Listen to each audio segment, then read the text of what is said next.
ثم بحول الله وقوته تأمين البلوك لأخونا أبو جلال.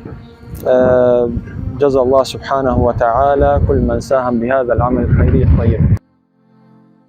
ضع قلبك في كل مكان وتخيل أثر الإحسان، أن تأتي بعطاء يديك كي تصنع فرحة إنسان، أن تنقذ أملا من ياس، أن تمشي في عون الناس. ما أجمل هذا الإحساس لا يوصف حتما بمعاني. إنسان كوكبي النون، عنواني هو حيث أكون، قلبي بالعالم مسكون، يصعب تحديد العنوان.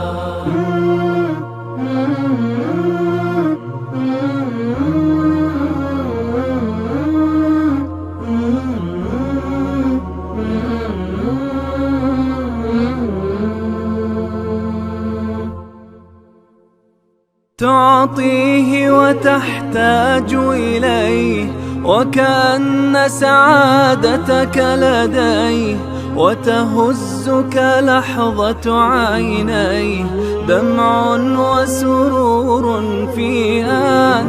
لا تسأل من أين تراه، من آدم بأبيك تراه. عش معه أرضا وحياة، حبا مختلف الألوان، بالخير ومنح الرحمات ستفاجأ بصدى البركات.